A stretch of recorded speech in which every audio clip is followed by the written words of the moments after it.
Good morning friends. आज हम लोग 26 नंबर क्वेश्चन से देखना शुरू करेंगे। और 26 नंबर क्वेश्चन में y प्लस जेड का whole square x y Z plus x का होल स्क्वायर वाई जेड और एक्स प्लस वाई का होल स्क्वायर है। प्रूव करना है 2 into x y z x plus Y plus z का whole cube. Question में 2 नहीं दिया हुआ है पर होगा।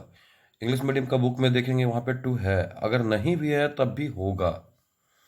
हम लोग क्या करने वाले हैं, हम लोग क्या इसमें कहीं से आप डायरेक्टली नहीं कर सकते कि x plus Y plus z common निकाल सकते हैं या फिर एक्स वाई जेड की। पर्सनली ये क्वेश्चन थोड़ा लेंदी है, मतलब कैलकुलेशन बेस का जाता है और थोड़ा सा आपको बिल्कुल कॉन्सेंट्रेट रह करके देखना भी होगा। और एक से दो बार तीन बार बनाने का प्रयास करेंगे ओवरऑल अभी तक के सारे क्वेश्चन में से। तो कैसे करना है, सबसे पहले हम लोग क्या करना है, R1 में आप x से मल्टीप्लाई करें, R2 से y, R2 में y से और R3 में z से। तो जब मल्टीप्लाई करेंगे आपको डिवाइड भी करना पड़ेगा, क्योंकि अगर डिवाइड नहीं करेंगे तो फिर ये बैलेंस कैसे रहेगा। यदि आपने इससे x कॉमन लेना है, फिर y कॉमन लेना है, फिर z कॉमन लेना है, तो फिर x y z कैंसिल होगा, तभी तो ये क्वेश्चन के जैसा हो पाएगा। तो क्वेश्चन के जैसा मतलब ये फॉर्मेट बरकरार रहे, इसके लिए आपको डिवाइड भी करना होगा। यहाँ पे क्या किया, R1 में x से, R2 में y से और R3 में z से मल्टीप्लाई कर दिए। R1 में देखिए क्वेश्चन में यहाँ पे x नहीं है, x से, यहाँ y स्क्वायर नहीं है, तो इस पूरे में y से और इसमें पूरे में z से मल्टीप्लाई कर दिए। फिर क्या हुआ, मल्टीप्लाई तो मैंने रो में किया, रो वाइज, मतलब फर्स्ट रो में x से, सेकेंड रो में y से और थर्ड रो में z से। कॉमन लेना है, यहाँ देखिए फर्स्ट कॉलम में x दिख रहा है, सेकंड कॉलम में y और थर्ड कॉलम में z। तो इससे x कॉमन लेते हैं, इससे y कॉमन लेते हैं और इससे z कॉमन लेते हैं। जैसे ही इन तीनों से लिया जाएगा बारी बारी से कॉमन, तो इससे x बाहर आएगा, इससे y बाहर आएगा और इससे z बाहर आएगा। आ क्या गया, y प्लस जेड का होल स्क्वायर, यहाँ वाई स्क्वायर, यहाँ जेड स्क्वायर बचेगा। यहाँ से वाई निकल गया बाहर, तो बचेगा क्या, x square, x z plus x का होल स्क्वायर और जेड स्क्वायर, जो कि यहाँ पे लिखे हुए हैं। यहाँ से अपने जेड कॉमन निकाल दिया, तो बचेगा क्या, एक्स स्क्वायर वाई स्क्वायर और एक्स प्लस वाई का होल स्क्वायर। फिर चलते हैं आगे, चूंकि हमको जीरो का भी ख्याल करना है और आगे भी काम देखना है। पहले तो हम चाहेंगे कि x plus Y plus z का होल क्यू है, तो इन तीनों में से कोई एक बाहर निकल करके आए, क्योंकि इसी के लिए वर्क ज़्यादा करना होता है। ये तो कहीं ना कहीं से बाहर खुद ही निकल जाएगा। तो क्या करने वाले हैं हम लोग, C2 में C3 को घटा देंगे, तो यहाँ पे जीरो मिल जाएगा। एक्स स्क्वायर डायरेक्ट है, यहाँ पे सब्ट्रैक्ट कर देंगे तो जीरो तो आ गया। लेकिन इसको C2 को यदि C1 में सब्ट्रैक्ट करवाएं तो वो क्या मिलने वाला है, C2 को C1 में y प्लस जेड का whole square minus x square, Y square है, इसको सब्ट्रैक्ट करवाएंगे तो ये प्लस में यहाँ माइनस में आ जाएगा। यहाँ जेड स्क्वायर है प्लस में, यहाँ करेंगे तो माइनस में आ जाएगा, जैसा कि यहाँ पे आ चुका है। ठीक है, C1 में क्या किया है, ये आपका C1 है और ये आपका C2 है, तो C1 में C2 को सब्ट्रैक्ट करवा दिए, जो है वो आपके सामने है। फिर क्या किए, C3 को C2 में सब्ट्रैक्ट करवा दिए, तो एक्स स्क्वायर प्लस में है, सब्ट्रैक्ट होगा जीरो, वाई स्क्वायर प्लस में है, सब्ट्रैक्ट होगा इसमें, तो माइनस में वाई स्क्वायर आ जाएगा। फिर x प्लस वाई स्क्वायर आगे क्या है प्लस, इसको सब्ट्रैक्ट करवाएंगे तो ये भी आ जाएगा माइनस में। और C3 तो जैसे है वैसे ही जो काम किए, C1 में C1 माइनस C2 और C2 में C2 माइनस C3। अब इसके आगे क्या करने वाले हैं, यहाँ देखिए ये ए स्क्वायर, ये क्या हो गया बी स्क्वायर, यहाँ भी ए स्क्वायर, यहाँ भी बी स्क्वायर और यहाँ भी ए स्क्वायर बी स्क्वायर, ए स्क्वायर बी स्क्वायर, मतलब ए स्क्वायर माइनस बी स्क्वायर का फॉर्मूला हम लोग लिखने वाले हैं। क्या होगा, ए minus B into A plus B, ये आपका फॉर्मूला आगे काम आएगा। ठीक है, ध्यान से देखिए लिखे हुए क्या थे आगे। यहाँ पे अगर क्वेश्चन को भी ध्यान से देखते जाएंगे तो A square minus B square, Y plus Z को हमने ए माना तो ए माइनस बी, ये हो गया, और एक बार ये प्लस में होगा तो ऐसा आ जाएगा। सेम वे में y square minus z plus x, तो ये हो गया ए और ये हो गया बी, तो ए माइनस बी करेंगे, माइनस जैसे ही करेंगे दोनों वाला क्या हो, दोनों प्लस वाला क्या हो जाएगा माइनस में, और एक बार ए प्लस बी करेंगे, यहाँ प्लस आएगा तो दोनों क्या हो जाएगा प्लस में।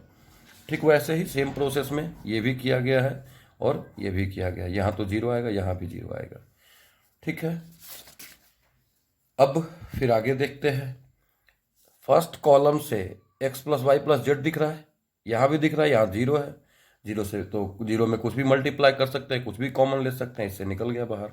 यहाँ सेकेंड कॉलम को अगर देखें तो जीरो है, यहाँ भी x plus Y plus z है, यहाँ भी x plus Y plus z है, तो इससे भी बाहर हम लोग निकाल लेंगे तो 2 बार निकलेगा, मतलब बाहर आपका क्या निकल गया, होल स्क्वायर। बचा क्या, Y plus Z minus X, Y minus Z minus X, दोनों टर्म बच गया। और यहाँ से zero, Z plus X minus Y, Z minus x minus Y, और क्या बचा, जीरो। ये बचा C2 में zero, Z plus X minus Y और Z minus x minus Y, x square Y square X plus Y का whole square. ठीक है, आगे क्या करने वाले हैं, आगे हम लोग सोच रहे हैं, आगे में तो 2 भी लाना है, तो R1 और R3 को ऐड कर देते हैं। ध्यान दीजिए, इन दोनों को जोड़ना है, तो इसको जीरो में जोड़ेंगे तब भी उतना ही आएगा, इसको जीरो में जोड़ेंगे तब भी उतना आएगा। इसको अगर आप एक्स स्क्वायर में जोड़ दें, ठीक है, क्या आने वाला है,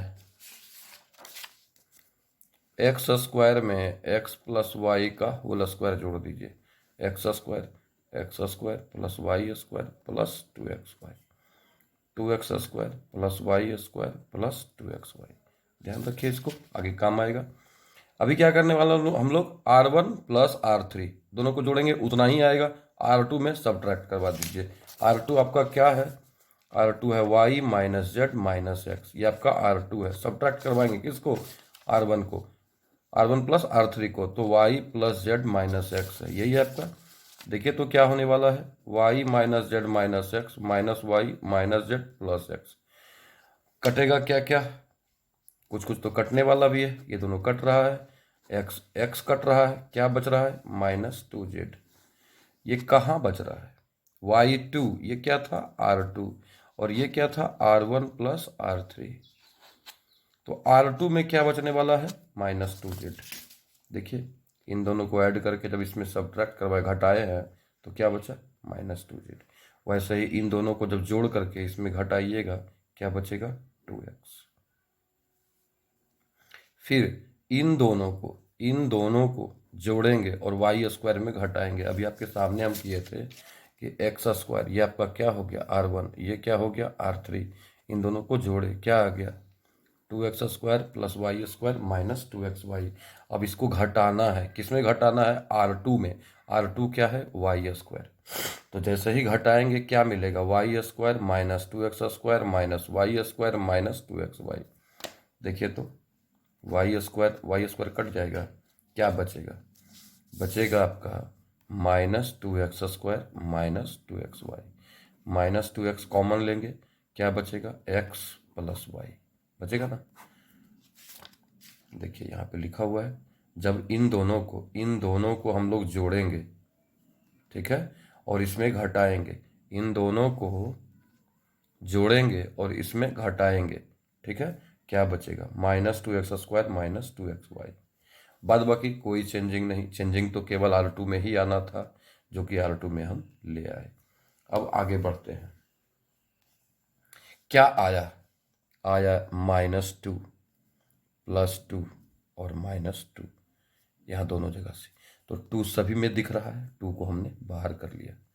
बचा क्या, y plus Z minus x, यहाँ से माइनस जेड, बीच में जीरो लास्ट में, यहाँ जीरो, यहाँ x, यहाँ z minus x minus y, यहाँ एक्स स्क्वायर, यहाँ से 2 कॉमन ले चुके हैं, तो और -x भी बाहर निकाल सकते हैं। जैसे ही -x बाहर निकालेंगे, माइनस दोनों जगह से, माइनस बाहर निकल गया, x दोनों जगह से, तो यहाँ x बचेगा और यहाँ पे y प्लस में, नीचे बचेगा zero, z minus x minus Y x plus Y का होल स्क्वायर। अब हम लोग एक्सपेंड करवाएंगे प्रथम पंक्ति के अनुदेश, यहाँ से कोई दूसरा विकल्प डबल जीरो लाने का नहीं बचा मेरे पास और नहीं आ पाएगा, तो हम लोग पहला पंक्ति के अनुदेश विस्तार करने का प्रयास करेंगे, ठीक है।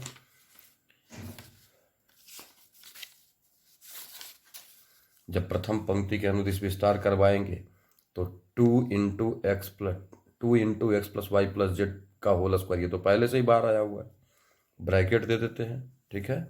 और जब ब्रैकेट देंगे तो उससे पहले आपको एक बात और बता दें कि पहले हम लोग इसको लेंगे, जब इसको लेंगे तो ये वाला ढकेगा, ये ढकेगा तो क्या बचेगा, x z minus y minus x plus y और एक्स प्लस वाई का होल स्क्वायर, यही 4 बचेगा ना। देखिए कब, जब इसको हम लोग बाहर करेंगे तब। देखिए यहाँ पे y plus Z minus x बाहर है, x minus x into x plus Y, Z minus Y x plus Y का होल स्क्वायर। फिर क्या बचने वाला है, बीच का टर्म 0 है, तो अगर आगे में हम 0 लिख दें और इसको मल्टीप्लाई करेंगे, ये तो 0 हो जाएगा, तो प्लस के बाद माइनस वाला तो कैंसिल हो गया, फिर से क्या बचेगा प्लस, और प्लस में एक्स स्क्वायर को बाहर करेंगे तो ये जिस रो और जिस कॉलम का है दोनों ढकेंगे, ये दोनों तो ढक जाएगा, क्या बचेगा minus z x 0 z minus x minus y, यही 4 बचेगा ना। देखिए यहाँ पे यही 4 बचा हुआ है, यही 4 बचा हुआ है। अब क्या करने वाले हैं, देखिए यहाँ से x कॉमन आने वाला है, इससे बाहर x निकालेंगे, फिर x प्लस वाई भी C2 से कॉमन आने वाला है, तो बाहर क्या निकलेगा x into x plus y, और y plus Z minus x पहले से ही है, x अगर हम बाहर निकाल लेंगे तो यहाँ से, तो यहाँ क्या बचेगा 1 z minus x minus y, यहाँ से x भी बाहर जा चुका है और x प्लस वाई भी, तो क्या बचेगा -1, और चूंकि C2 से हम x प्लस वाई कॉमन निकाले हैं तो यहाँ से भी होल स्क्वायर है, बचेगा केवल x plus y. X square यहाँ जैसे है वैसे ही रहने दीजिए।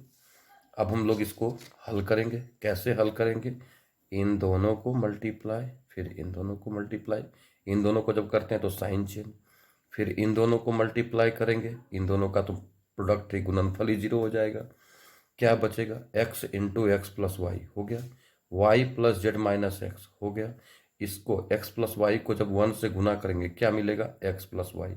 इन दोनों का गुणनफल कैसे आ रहा है, माइनस में आ रहा है, लेकिन गुणनफल जब माइनस में आ रहा है पर लिखते तो घटा करके है, जो गुणनफल आता है उसका चिन्ह बदल करके लिखते हैं हम लोग, तो जब गुणनफल इसका माइनस में आ रहा है, प्रोडक्ट इसका माइनस में आ रहा है, तो साइन को बदल करके लिखेंगे, तो साइन क्या लिखेंगे प्लस में, तो प्लस मतलब थोड़ा सा अगर समझना चाहें तो हम फिर से आपको समझा देते हैं, -1 into z minus x into y, ये गुणनफल इसका हो गया माइनस में, ठीक है, लेकिन इसको अगर हम घटा करके लिखेंगे, इधर घटाने के बाद क्या आ रहा है एक्स प्लस वाई, ये तो गुणनफल इसका है, लेकिन लिखते कैसे हैं इसको आगे में माइनस दे करके, तो माइनस और माइनस क्या हो जाएगा प्लस, तो फिर क्या लिखेंगे x plus y minus minus plus Z minus x minus y, यही होगा ना, z minus x minus y, ठीक है।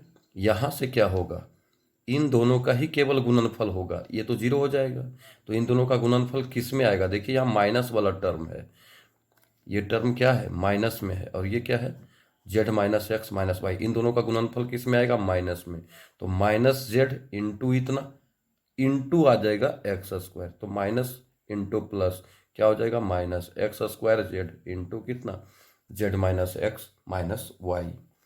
अब इसको सोल्व करिए, सोल्व करेंगे यहाँ से केवल जेड बचेगा, तो इस पूरे ब्रैकेट में आपका कितना बचा जेड, इसको बाहर आना होगा, तो आगे क्या आ जाएगा जेड एक्स, फिर एक्स प्लस वाई, फिर y plus Z minus x, और यहाँ से x square Z into z minus x minus Y.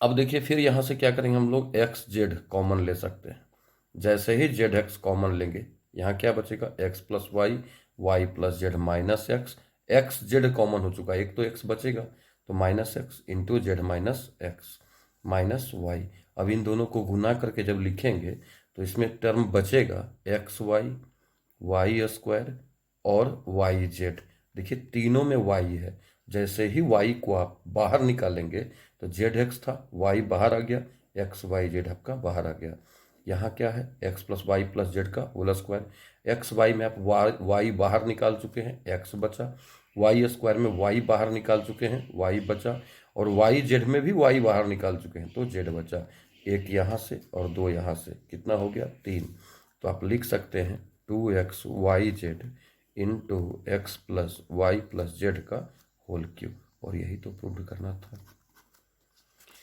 खैर यहाँ तक तो ये क्वेश्चन चूंकि बहुत टफ था, और टफ था मतलब क्या लेंदी था कह सकते हैं, और क्या कॉन्सेप्ट तो ज़्यादा कुछ कॉन्सेप्ट यूज हुआ कहाँ है, कॉन्सेप्ट ज़्यादा यूज नहीं हुआ बल्कि लेंदी हो गया, कैलकुलेशन बड़ा हो गया, कुछ कॉन्सेप्ट था अभी से जितना भी तभी तक बनाए थे उसमें से ये तो कुछ अलग था ही, और अब जो आगे हम बताने जा रहे हैं आप थोड़ा सा ध्यान से मेरी बात को समझेंगे तो आगे आपका 27 नंबर में जितना भी क्वेश्चन है, 7 क्वेश्चन होगा, वो सातों आपके लिए आसान हो जाएगा। कैसे होगा थोड़ा देखिएगा। आपको एक थ्योरी में बताया गया है, अगर नहीं भी बताया गया, मेरे यहाँ तो बताया गया होगा, अगर नहीं भी बताया है तो अभी जो बताने वाले हैं थोड़ा ध्यान से समझिएगा। आपको बताया गया कि किसी डिटर्मिनांट, कोई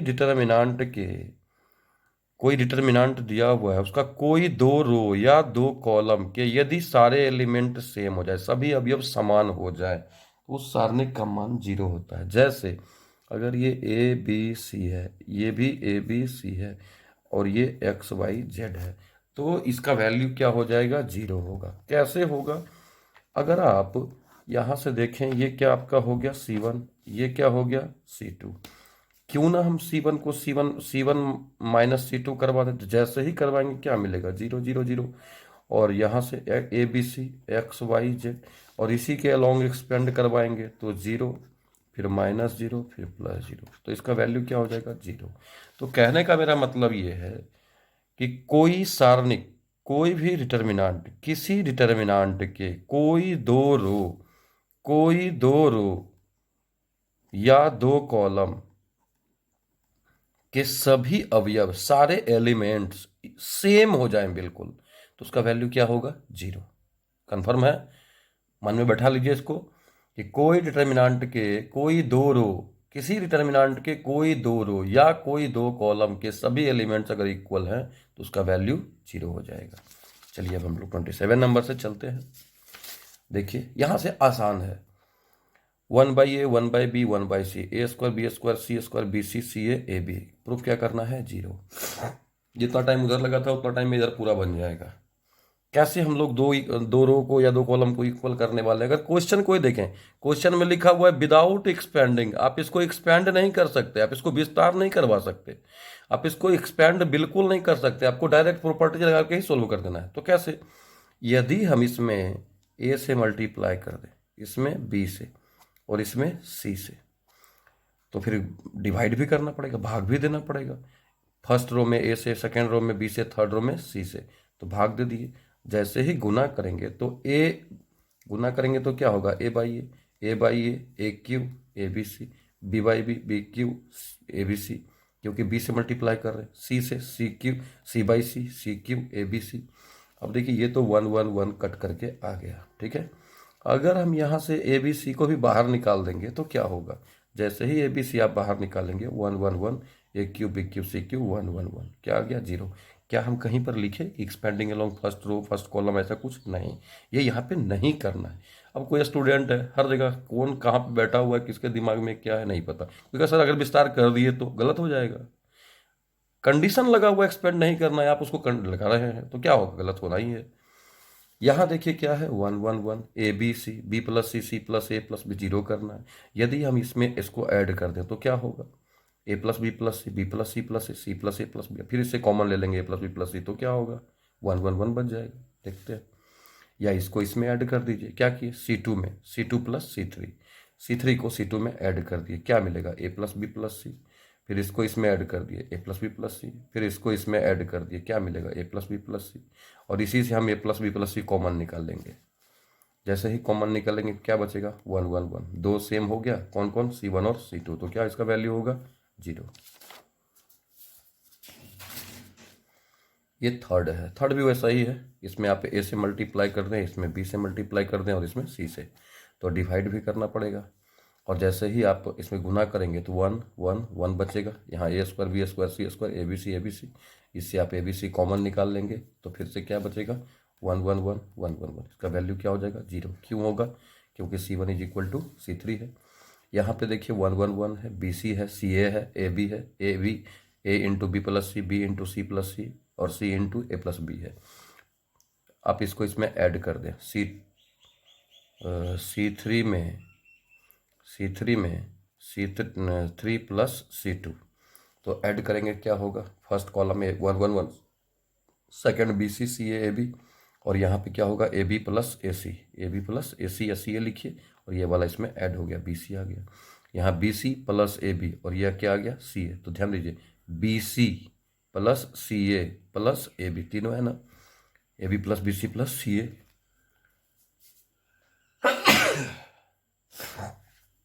यहाँ क्या हो गया सी ए प्लस बी सी, और इसको ऐड करेंगे A B plus B C plus C A. तो A B plus B C plus C A हम लोग कॉमन ले सकते हैं, क्या बचेगा 1 1 1, b c c a b 1 1 1, value क्या हो गया 0। क्यों हो गया? क्योंकि C1 बराबर C3 है। सेम वैसा ही 5 नंबर भी x प्लस वाई है, y प्लस जेड है, जेड प्लस एक्स है, जेड एक्स वाई है, 1 1 1 है, 0 है, लाना है आपको। क्यों ना हम इसको इसमें ऐड कर दें, तो x plus Y plus z, y plus z plus x, z plus x plus y, और फिर हम इससे कॉमन निकाल लेंगे। जैसे ही हम R1 में R1 प्लस R2 करेंगे तो x plus Y Z plus Z और x plus Y plus Z, x plus Y plus Z आ जाएगा, कॉमन निकाल लेंगे 1 1 1, जेड एक्स वाई 1 1 1। आपका C1 और ये R1 और R3 दोनों सेम हो गया है, इसलिए इसका वैल्यू क्या होगा 0। तो यहाँ तक खत्म हो गया। अब यहाँ पे देखिए, अगर इन दोनों को हम ऐड कर दें, x और a को, y और b को, z और c को, तो C1 में यदि हम C1 प्लस C2 कर दें तो क्या मिलेगा x plus A Y plus B, X plus A Y plus B, Z plus C. अब देखिए यहाँ से C1 और C3 दोनों सेम हो चुका है, जैसे ही सेम होगा उसका वैल्यू क्या हो जाएगा 0, खत्म हो गया। यहाँ पे क्वेश्चन है 2 3 5 7 8 9 65 75 86। यहाँ पे आपको सोचना पड़ेगा, 1 मिनट के लिए सोचना पड़ेगा। क्या यहाँ पे 65 है, अगर हम इसमें 9 से मल्टीप्लाई करके इसमें ऐड कर दें, क्यों, किस प्रॉपर्टी के कारण ऐसा हो रहा है? एक प्रॉपर्टी बताया गया था कि कोई डिटर्मिनेंट है, उसके किसी एक रो या किसी एक कॉलम में k से मल्टीप्लाई करके दूसरे रो या दूसरे कॉलम में हम उसको जोड़ देंगे, तो ऐसा करने से उसके डिटर्मिनेंट के वैल्यू में कोई परिवर्तन नहीं होता, कोई चेंजिंग नहीं आता है।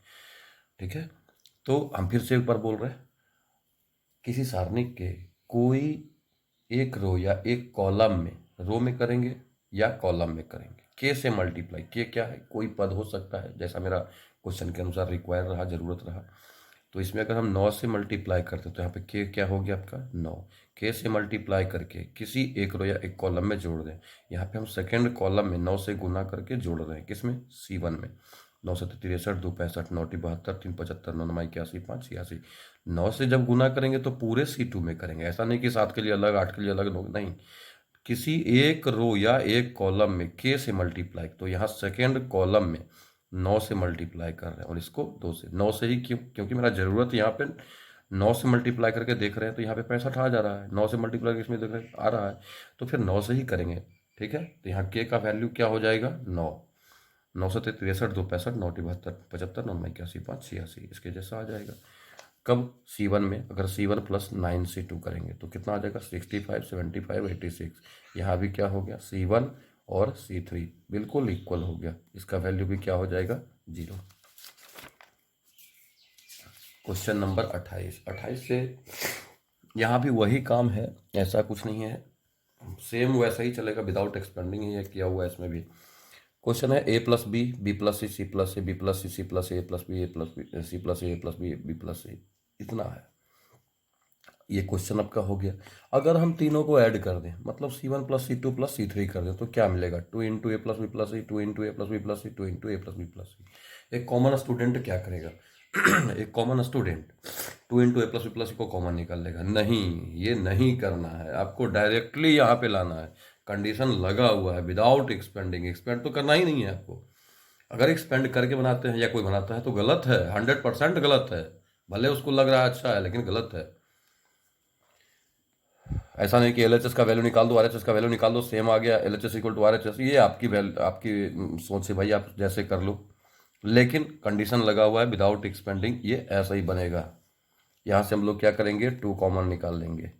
अब a प्लस बी प्लस सी है, बी प्लस सी प्लस ए है, अभी क्या करने वाले हम C2 को C1 में घटा देंगे। तो C2 को जब C1 में घटाएंगे, यहाँ b प्लस सी है, ये तो गया, C प्लस ए को जब घटाएंगे तो C और ये तो गया, a प्लस बी को जब घटाएंगे a प्लस बी तो गया, बचेगा क्या, यहाँ से बचेगा आपका, यहाँ से बचेगा आपका a, यहाँ से b और यहाँ से c, बच गया b प्लस सी प्लस ए, सी प्लस ए प्लस बी, यह सही है। अभी हम क्या करने वाले, इसको इसमें सब्ट्रैक्ट करवा देने वाले, मतलब C1 को C3 में, C1 को C3 में सब्ट्रैक्ट करवा देंगे, क्या मिलेगा C3 मिलेगा। अब जैसे ही इसको सब्ट्रैक्ट करवाएंगे तो यहाँ क्या मिलेगा, सी ए बी, क्योंकि ये तो घट जाएगा, खत्म हो जाएगा ना, तो सी ए बी। ठीक है, अब ये C3 को फिर C2 में आप सब्ट्रैक्ट करवा दीजिए, जैसे ही घटाएंगे तो माइनस सी माइनस ए माइनस बी, ये तीनों तो गया, बचेगा क्या, बी सी ए। तो यहाँ से ए बी सी आ गया, यहाँ से बी सी ए आ गया, यहाँ से सी ए बी आ गया, और यही तो प्रूव करना था। इज इक्वल टू लिख सकते हैं आप RHS।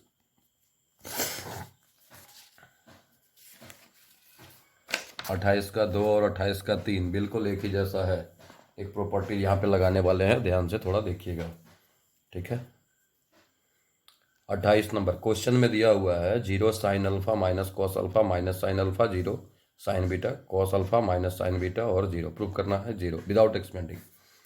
तो क्या करने वाले हैं, सबसे पहले इसको हम डेल्टा मान लेते हैं। आप डेल्टा मान ले, ए मान ले, बी मान ले, सी मान ले, जो आपकी इच्छा वो मान ले, मानने में किसी को कोई प्रॉब्लम नहीं है, जो मानना है आप माने। तो पहले हमने डेल्टा मान लिया। अच्छा, डेल्टा मानने के बाद आप यहाँ से एक बात देखें, हम फर्स्ट रो से माइनस कॉमन ले रहे हैं, माइनस, तो इसमें क्या बचेगा 0। ये जब माइनस कॉमन लेंगे या माइनस से गुना करेंगे तो दोनों स्थिति में प्लस वाला साइन क्या होगा, माइनस। अगर आप इसे माइनस कॉमन ले रहे हैं तो ये प्लस वाला क्या हो जाएगा, माइनस, माइनस वाला क्या होगा, प्लस। फिर दूसरा रो से भी हम लोग माइनस कॉमन लेने वाले हैं, तो यहाँ साइन माइनस वाला है, माइनस साइन अल्फा है, क्या हो जाएगा, साइन अल्फा। 0 है, साइन बीटा, अब 0 माइनस 0 नहीं हो सकता, 0 तो 0 ही होता है, तो साइन बीटा है प्लस में, ये क्या हो जाएगा, माइनस में। ठीक है, R3 है आपका cos alpha minus sign beta और 0, इससे भी आप माइनस कॉमन ले लें।